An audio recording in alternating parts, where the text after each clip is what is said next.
Hi guys, it's Kristen. I already posted on Facebook that I was going to make my first YouTube video about my experience at the Trump rally in Phoenix.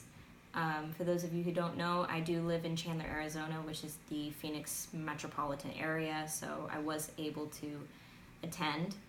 I am a conservative, obviously, so that is my reason for attending. I did vote for Donald Trump, and I do approve of what he has done in his presidency so far.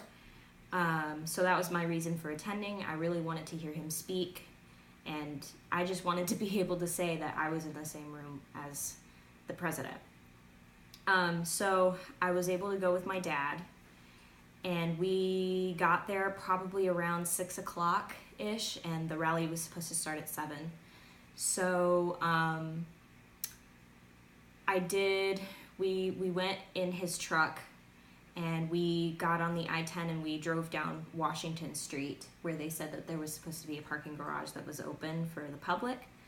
And already around like 5:30 when we had got there, and we were driving down the street, there were protesters that were lined up outside of the convention center. They were just protesting, in their designated area behind the fencing that the police had already put up. And that was my second point, is there were cops everywhere. I mean, absolutely everywhere. Which is good. They were just supervising, making sure that everything was peaceful. So we got to a parking garage, and we were walking towards wherever the end of the line was to get into the rally. It was the longest line I have ever been in.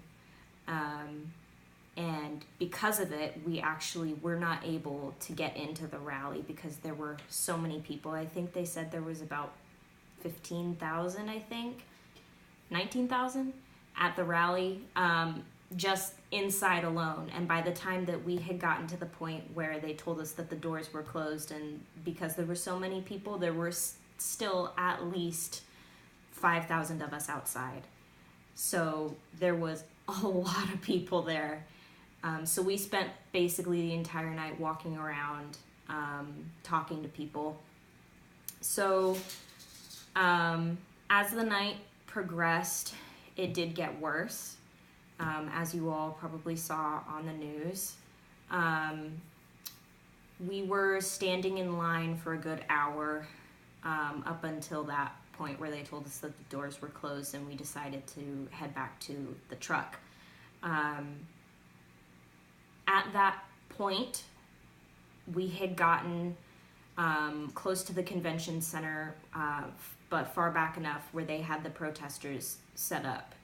And before that, when we were standing in line, the people that I was standing in line with were all very nice, and we were still outside in line when Trump had started speaking. So I pulled up the live stream on my phone on Facebook, and we were all standing around it listening to him speaking. And everyone was very nice. There was even a black gentleman that was walking down the line doing the Free Hugs project, and everybody was giving him hugs, and he was saying, that's what we should be doing, is loving on each other. And I had great respect for that. And I thanked him for what he was doing. So as we were moving down the line, and we got closer to the protesters, obviously it was getting louder and louder, and there were more people showing up.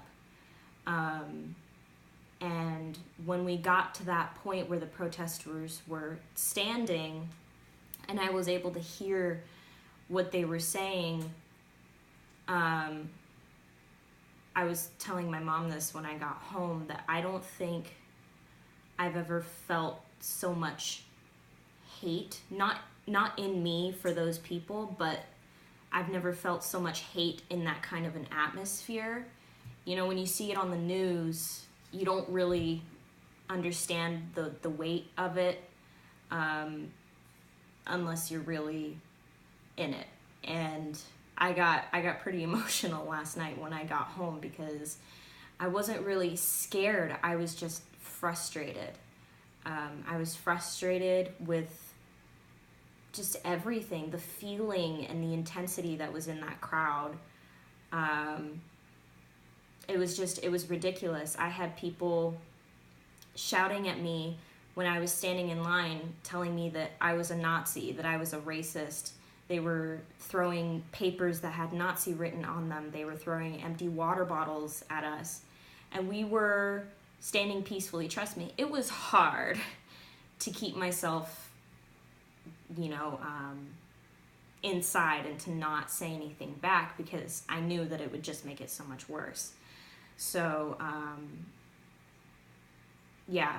And then that was the point where they told us the doors were closed. We need to head back.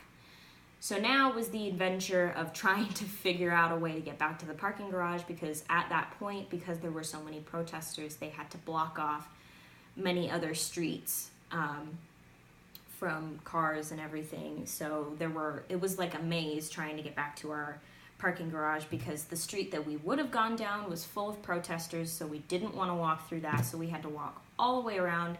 We walked a solid 5 miles at least last night, and I mean, we didn't bring any water. Luckily, I was wearing my Nikes and it was hot outside, so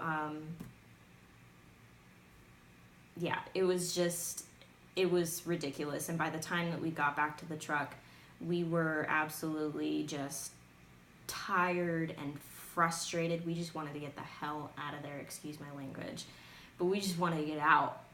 And that entire time when we were walking around, there were people that were just spewing hate at us, using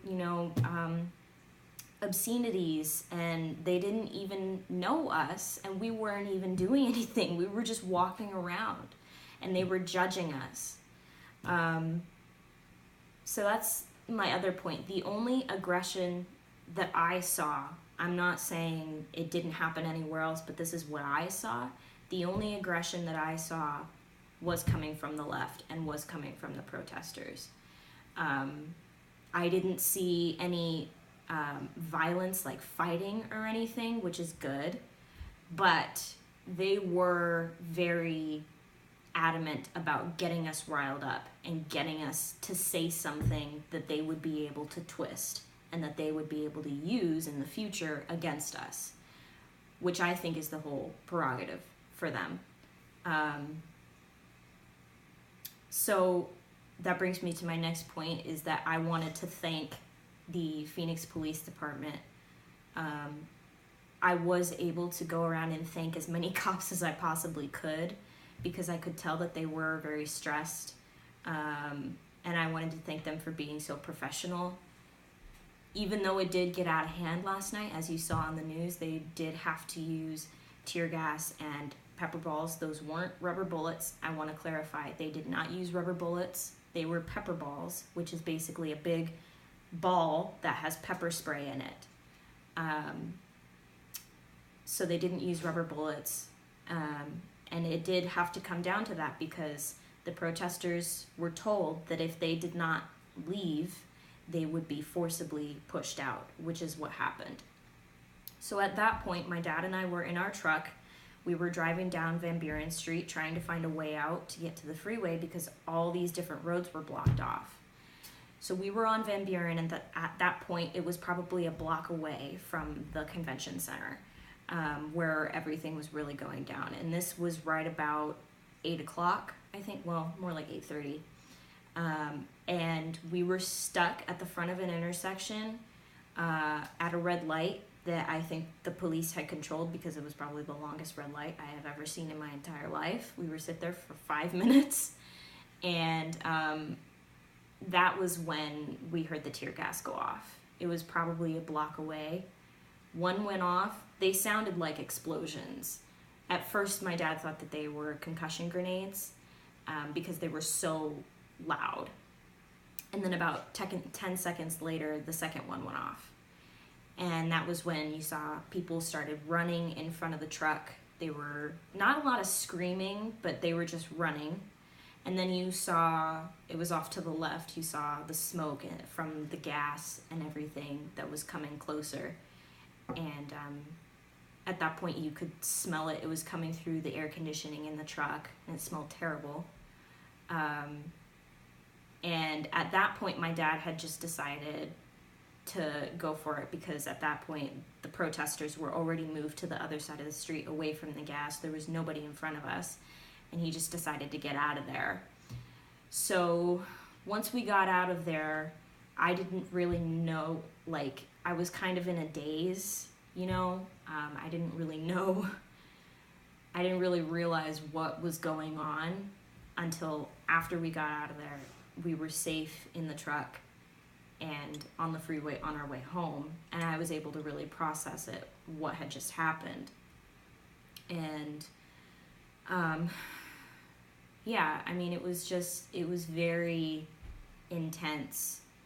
There was a lot of emotions, and you know, at the end of the night, I was sad. I'm not necessarily glad that I went, because I didn't get into the rally because there were so many people, they could not fit any more in. But I think it was worth it, being able to say that I was in the thick of it, and that I am able to tell my children in the future, you know, what it was like being able to grow up and become an adult in this day and age. You know, just living it and experiencing it. So that's really my response. I'm trying so hard not to be biased, because I know how many of you are going to see this and say, oh, well, she was on Trump's side, she's twisting it, blah, blah, blah. I'm not. This is my experience. This is what I saw at this rally. And this is the truth. And I'm hoping that all of you can understand that. And just, you know what? Don't believe everything the media says, because not all of it's true. So thank you guys for watching. Subscribe to my channel. And if you like this video, give it a thumbs up. So yeah, see you guys later.